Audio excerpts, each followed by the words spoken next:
मालूम है कि जिनको हम पुरस्कार दे रहे हैं उनसे भी अच्छे शायद पत्रकार और भी होंगे, मगर जो हमारा जानकारी के आधार पर हम ये सब करते हैं। और हो सकता है कि कुछ लोग छूट जाते हैं बीच में, मगर हम कोशिश करते हैं कि जो अच्छे काम कर रहे हैं हमारे प्रोफेशन पे, और उनको कहीं ना कहीं रिकॉग्नाइज हो, और कम से कम एक संगठन जो पत्रकारों का संगठन है वो कहीं ना कहीं उनको उनके जो रिकॉग्नाइजेशन मिलना चाहिए वो उसको सम्मान ये प्लेटफॉर्म दे।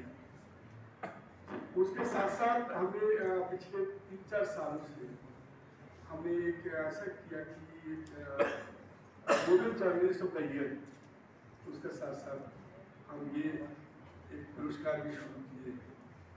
तो वो एक नया उपक्रम किए हैं, शोभा एसएन विनोद उनके मेमोरी पे।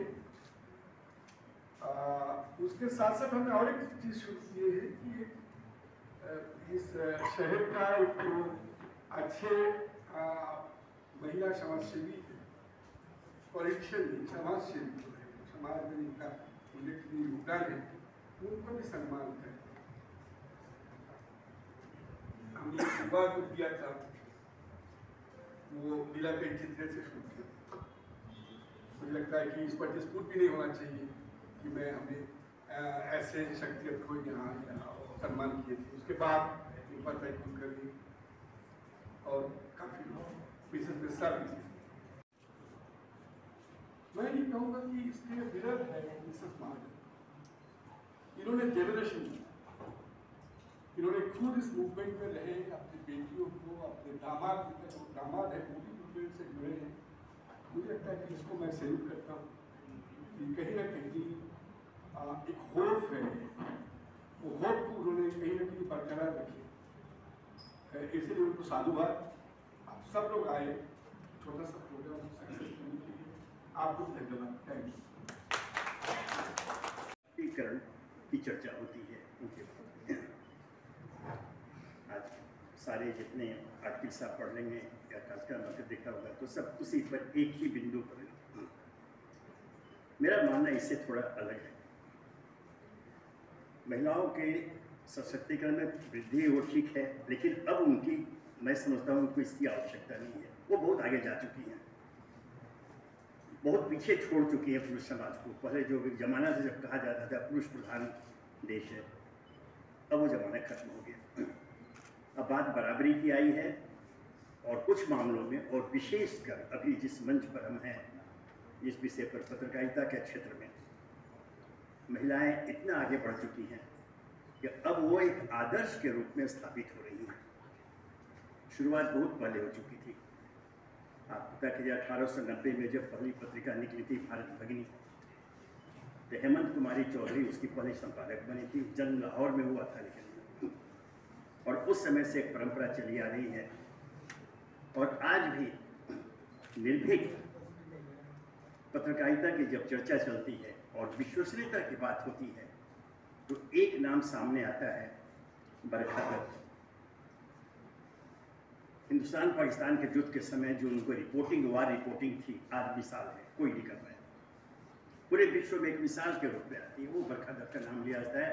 वार के समय का वार रिपोर्टिंग नई पीढ़ी को इतनी सशक्त बना दे कि आने वाले दिनों में जो आज की पीढ़ी को जो अपेक्षा है समाज के मार्गदर्शन के, देश के मार्गदर्शन के, हर क्षेत्र में, उसमें एक आदर्श मार्गदर्शक की भूमिका में उन्हें स्थान मिले। मैंने कहा, फिर दोहराना पड़ेगा कि पत्रकारिता एक पेशा है, लेकिन पवित्र पेशा है, और क्योंकि इसका प्रभाव समाज के हर वर्ग पर, हर क्षेत्र में पड़ता है, इससे उनका दायित्व तो और बढ़ जाता है। इसलिए जो भी हमारे जो वरिष्ठ संपादक है, पत्रकार है, या इस पेशे से जो जुड़े हुए लोगों से सबसे मेरी करवत प्रार्थना ये है कि आप नई पीढ़ी को इस रूप में तैयार करें कि जिससे हम लोग अभी हमारे आदरणीय प्रधानमंत्री जी उन्होंने एक सीमा निश्चित की है विकसित भारत की, विकासशील भारत। आज जो विकासशील भारत है, विकसित भारत के रूप में एक उन्होंने सीमा छोड़ी है।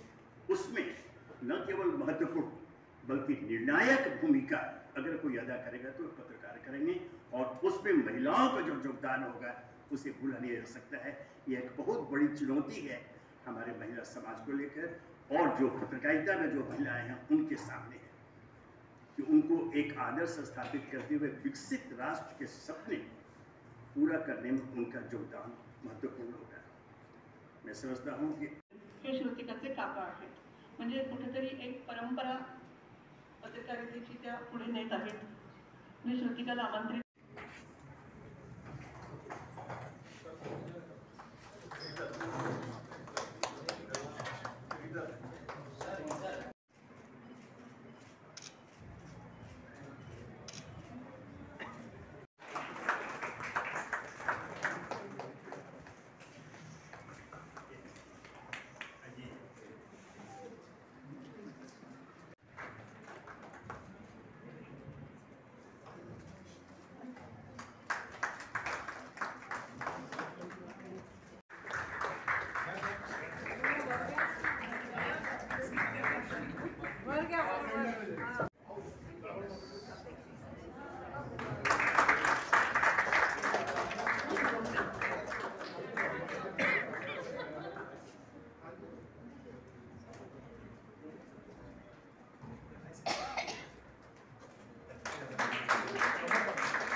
ये